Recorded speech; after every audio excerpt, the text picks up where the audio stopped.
and they're commenting on a video that's actually very old. It's at least a couple years old. A video, a Coral Blade Grotto broadcast that I did regarding Romilly Stewart, the common law guy from Australia. There was a whole situation scenario that happened over there where Romilly actually commented on one of my videos, and I made a public offer to him to have a sit down that I could explain correct sentence structure, communication, parse, syntax, grammar to him in 10 or 15 minutes, so that someone of his intelligence, you know, his learning, he's got vast English language, grammar knowledge in the fiction, someone like him would be able to basically cognize the principles and how it works without getting closure on it. I mean, I'm not saying he couldn't get closure on it in 10 to 15 minutes. What I'm saying is I don't know anyone who's ever gotten closure on it in 10 to 15 minutes, let alone 10 to 15 hours or 10 to 15 days.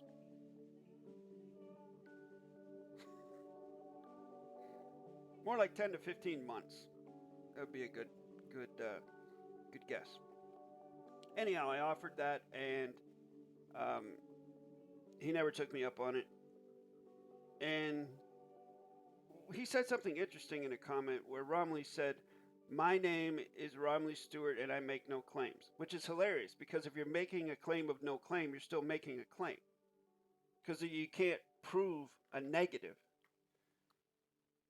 Anyways, so once in a while I will get a Romilly devotee, and this is one of them. Scott is one of them. Scott says, "Funny, when your description isn't even in codified English, quantum grammar, good luck with that in a court scenario." Cooley to that would be, Scott, I don't really participate with the concept of luck, and I have been 100% successful every time that I've used correct sentence structure, communication, parse, syntax, grammar in a court scenario.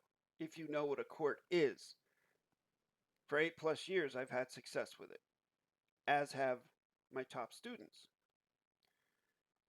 So what do you mean by codified English? Folks may not know what Scott means by that. Well, what does he mean? Let's find out. So Google says codified English, particularly standard English, combines widely accepted features of vocabulary, grammar, and spelling with a degree of local variation, as is the process of codification creates a norm, while simultaneously accommodating and incorporating features from diverse linguistic backgrounds. While codification aims to reduce variation in fixed linguistic elements through dictionaries and grammars, it can also legitimize, legal, get it? And institutionalize. You know what it means? You know what it meant to be institutionalized back in the 30s, 40s, and 50s? Look that up. The features from various dialects by including them in prestigious dictionaries, a process known as dialect leveling. This results in a standard English that is both codified norm and framework that can integrate local forms, reflecting the dynamic nature of language and its connection to identity and culture. So what separates codified standard English with correct sentence structure from correct sentence structure is that correct sentence structure is mathematically based, conceptually. Codified English is not. So it says right in there, it says creates a norm while simultaneously accommodating and incorporating features from diverse linguistic backgrounds. So it can vary. Correct sentence structure does not vary. There is no variation in it. It is what it is. That's the difference between this and codified English. And actually, after I read this, which is the first time I've read this, codified English is actually an oxymoron by its own meaning that it gives here on the internets. So yes, Scott, I agree. It is funny because codified English is supposed to be what correct sentence structure actually is. Meaning, if you use the word code, it means it's a specific set of rules you have to use to communicate, to read or communicate. That's what correct sentence structure is. There's no variation. But yet in codified English, it's an oxymoron. It allows for dialectic variations from location to location, which carries over into the legalese, which means unless you've gone to school for 7+ years and you get the degree, very Masonic of them to give you a degree, by the way, and are a member of that club, then you don't have the code, bro. You may think you have the code, but you don't. Next comment from Scott says, Merriam-Webster Dictionary, page 1534. That's what the all caps is, besides being a legal fiction. A person, it's a fraud owned by the state.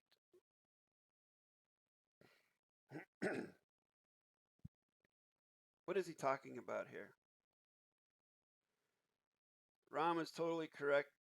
It's part of a military codified private and public system that you've unknowingly, willfully joined through birthing and commerce. Unknowingly, willfully joined. This Scott is full of oxymorons. How do you unknowingly yet willfully join something? Either you know you've joined it and you've used your will, i.e. willfully joined it, or you don't know you've joined it and you've unwillingly joined it. Actually, if you're unknowing, there would be no will involved in it. You have nothing to do with it. And that's just someone else's presumption, assumption, and contract is by consent. So this, in the domain of fact, in the domain of quantum grammar, has no meaning whatsoever, no value. Places you in a trust scenario as a civilian person debtor, it's banking. Well, yeah, the whole fiction system is based on banking. Duh. Non-Christian is a debtor. Oh God, here we go. I said that on purpose. Oh God, because Christian, get it? So I'm not even going to read that. So legislative law codes, again, legislative, legal, legitimate, legal, get it? It's all part of this fiction system. They trick you into position as trustee. It's not codified English in what Bible warns you about. Man, the Bible is the last thing that I would look to as a source of any sort of grammatical authority. Jurisdiction meaning what words you use put you in and out of their system. Jurisdiction means right words.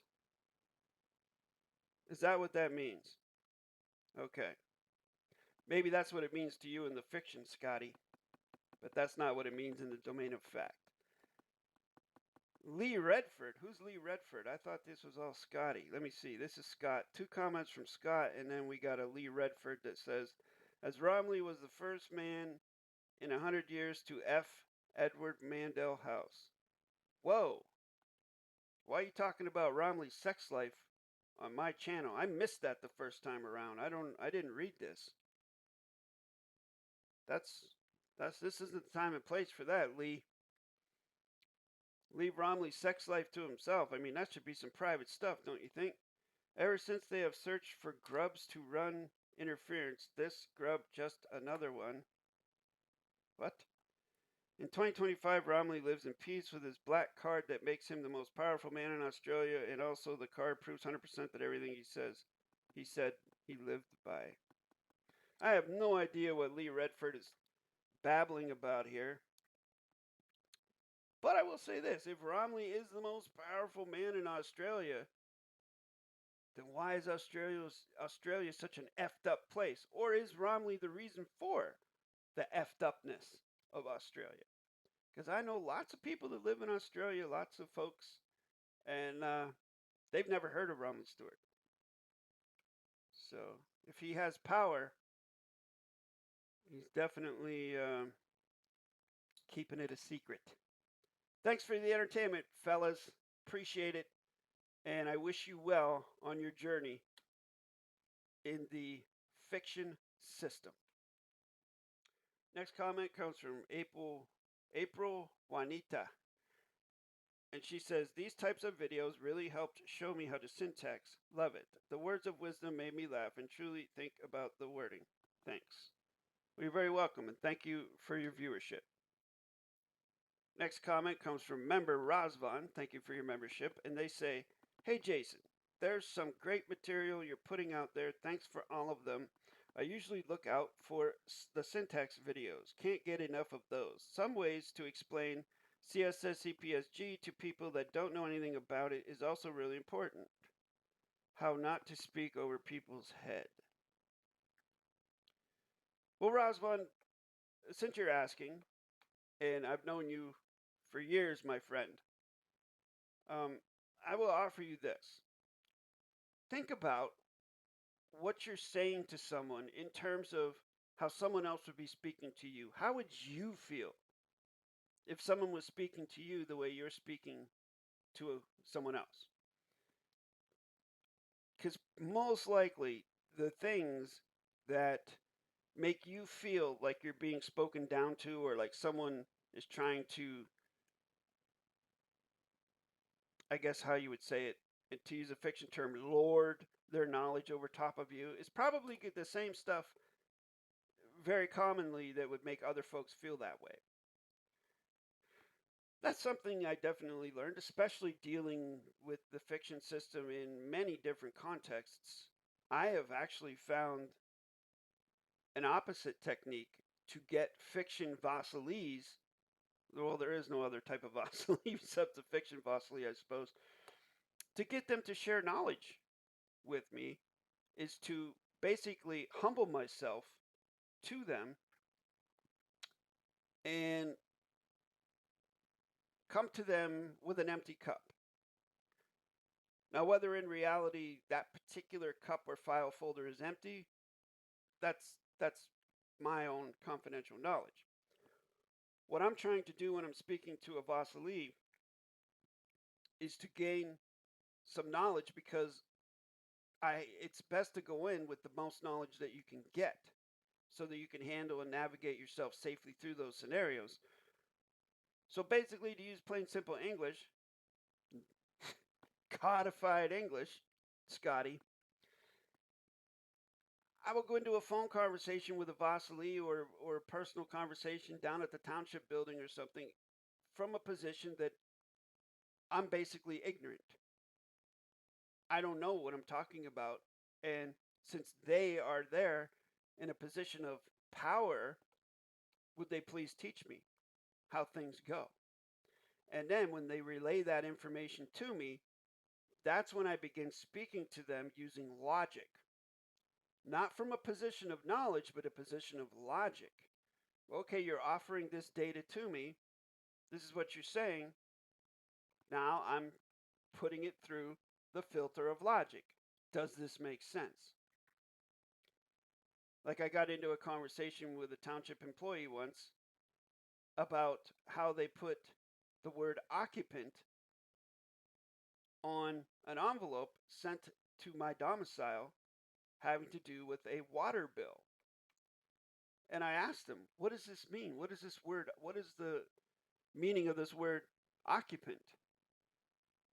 Because when I look it up in a dictionary, the United States occupied Afghanistan, occupied Iraq. I mean, what do you mean by occupant? Is that a hostile takeover? What? They're like, oh, no. They just mean, they live in the house. Oh, you mean they live in the house? Well, there's a few dogs that live in the house. Is it addressed to them? Is it there? What are you talking about? There's some cats. There's a bird. I mean, what do you mean occupant? And they started getting really, really, really agitated about it. And then I just whipped out my checkbook and I was like, man, let me put you at ease here. I'm gonna pay it. I just want to know if you know what the hell you're putting on an envelope, because you're the one that's doing it. You're the author of the envelope, so doesn't that mean you authored it? Shouldn't you know what you're talking about? And she was like, that's way over my head, blah, blah, blah. And so it goes, you know.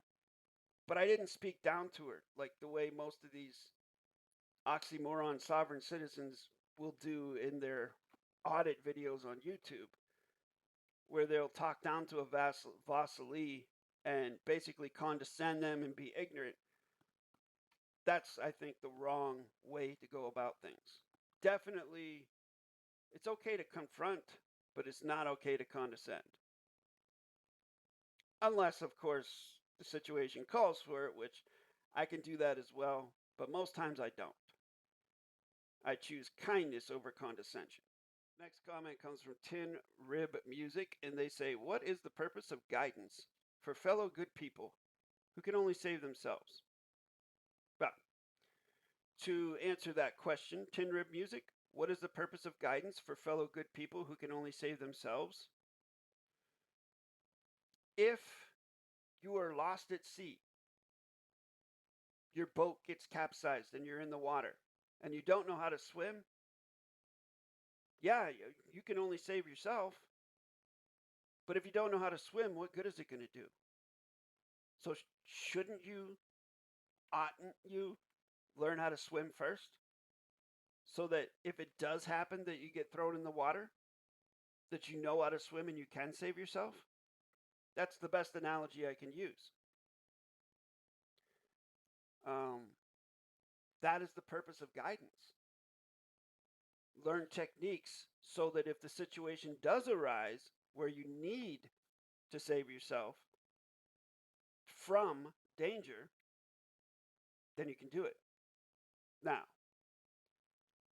if you're just speaking in general, like as in the maybe Christian sense of the word, only Jesus can save you and things like that, then I would pose the question, saved from what? What does someone need to be saved from? Because if you're not in a position where you need to be saved, then why would you need any kind of guidance? You wouldn't, right? Unless, you know, a hypothetical fiction system can get you to believe that you are in danger and you need to be saved. Does Admiralty have a place for live life creatures claimants? No, it does not. Do you believe there are still good people in commerce who roll with that space? I think that there are people in commerce that participate in a win-win business model, but I don't think those people are millionaires and billionaires. Have to go. Thanks for all. Wish your wellness. Thank you very much, Tin Rib Music. Very thoughtful questions. I appreciate it. And I appreciate your consent for me sharing this in the public, because this was in a private members video. And Tin Rib Music gave their consent for me to share this here. Now we bookended this with the topic of two fiction entities. The first one being Romley Stewart, and now this one is Anna von Ritzinger. This is an Anna von Rietz, or Ritzinger, which is her correct name. I mean, real name, birth name, whatever name. She uses several names. This is a devotee of Anna von Rietz. I don't know what other way to say it. Follower, I guess you could say. Called Druzy Doozies. Drewsy's Doozies. Whoever that is. And they say Anna has talked personally with RJG. Okay, so what she's referring to here is a video that I did where I speculate on why Anna von Rietz didn't want anything to do with Russell J. Gould and didn't want anything to do with quantum grammar. I speculate on it, and my speculation was that Russell J. Gould does not have closure on correct sentence structure, as evidenced by all the mistakes on his documents, the inconsistencies in what he's writing and what he's saying, his inconsistencies between what he's writing and the rules of quantum grammar that he himself has spoken out loud, as well as his mentor, DAVID-WYNN Miller. that there are mistakes all over his documents, and that my speculation was that Anna saw the discrepancy between what he was saying and what was on the document, not to mention that she could probably see that they didn't have closure on the grammar. That's why she didn't want anything to do with it. That's just speculation on my part. So this is her response to this, Drewsy's response. And she says, Anna has talked personally with RJG. She stated in a podcast that she and he talked about quantum grammar can be used both correctly to the good and to the evil. I am paraphrasing here, but I heard her say it on one of her videos. I am an ASN here on Indiana. I don't know what the ASN means. So according to Google, ASN most commonly means Autonomous System Number, a unique identifier for large networks on the internet, or advanced shipping notice, a document detailing shipment's contents sent from a supplier to a buyer. The meaning of ASN depends on the context, although internet-related autonomous system number is more prevalent.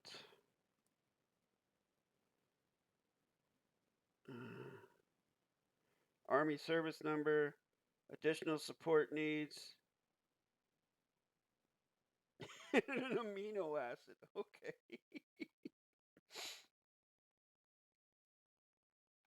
I am an amino acid here on Indiana.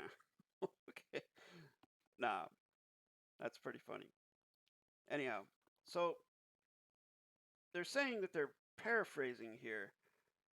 And the part that I'm guessing that they're paraphrasing about is the part that immediately precedes that statement, where Drewsy says that Anna says that she talked with Russell and that quantum grammar can be used both correctly to the good and to the evil. Well, that is not correct. Quantum grammar, if one has closure on it, and one's claims are mathematically certified forwards and backwards, 1 plus 2 equals 3, 3 minus 2 equals 1, and all the mechanics are in place, the flag mechanics, the 1 by 1.9 title flag mechanics, the postal mechanics, whole number mechanics, the banking mechanics, the grammar mechanics, syntax mechanics, everything, parse mechanics, that's all in line and lined up and everything's good to go. That means that it is correct along the same straight path together. If that is the case, there is no scenario where it can be used for evil or malicious purposes. There's no scenario where it can be used that way. Because I've never seen an individual in 8+ years of doing this, Drewsy, and I've had hundreds of students all over the place. I have never taught one student who had a malicious volition that was able to get closure on correct sentence structure. First of all, I wouldn't teach someone who had a malicious volition, and if they were hiding it from me, I would be able to suss it out. And if for some reason they were able to keep hiding it from me and they fooled me, they still wouldn't get closure on the grammar, because every single student that I have certified that knows this grammar well enough to use it in a foreign vessel in dry dock or otherwise, and I have about 12 of them that can do that, students, none of them have malicious volition. So that is basically an incorrect statement, and that is why I can certify through your own words that Anna von Reitz has no idea what quantum grammar is or how it can be used, because she doesn't understand the mechanics of it. She's making assumptions and presumptions about it, which, I mean, that's her prerogative. If she wants to dismiss something, that's cool. This is why only the 1% of the 1% of the 1% are going to learn this, because it's so hard to learn. First of all, difficult, and second of all, when people see the amount of work that has to go into learning it, that you can't just learn it like that, they're off to something easier, or something they perceive to be easier. I'm very fortunate that when I was learning this in 2017, that I realized right off the bat, I sensed it, that, wow, this is simple.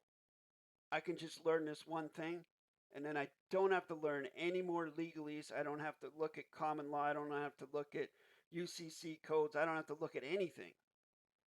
In the fiction system, I can just use this. And eventually, my knowledge level caught up with my theory there, and it was 100% correct. So then I asked, are you Reitzinger's spokesperson? And I said, are you Reitzinger's spokesperson just because of this first sentence? Anna has talked personally with RJG. That's not a paraphrase, that's a claim. Now, when she's talking about what Anna said, that's a paraphrase. But to say that Anna has talked personally with RJG, that's a claim. So does Druzy was she privy to this conversation? Was she there, or he? I'm sorry, Druzy, I don't know if you're a male or female. I don't mean to misgender anyone. Was this person, Druzy, there in the room when they were talking? Did they hear a podcast where you heard Anna's voice and Russell's voice? Were they talking? Did you hear this? Were you privy to it? Or are you just going by something someone said on a podcast and just believing it? Point on point, unseen. Just assuming, right? So then they say, no, I'm not. That's why I paraphrase, but I do support her in her efforts at restoring our lawful republic. Well, I mean, lawful republic. You mean the lawful republic that was installed over top of the native peoples that were already existing here on this continent, historically? I mean, there's a lot of things we can say about history, but one of the things that have been drilled into our heads is that some folks came over from across the pond and settled in here on this North American continent over top of a people that were already here on this North American continent. There were cities, entire cities already here on this North American continent. And yet this new form of government, 1776 or whatever it was, came in here and installed a lawful republic. Is that how you implement a lawful republic? Through genocide and through murder and force? Remember, contract is by consent, folks. Anything else is an act of war, and anything that is implemented via act of war will be destroyed by act of war. It's pretty much the cycle of logic. And that about does it for me. Thank you, everyone, for your comments, and I hope to see you in the next one. Que sera, sera.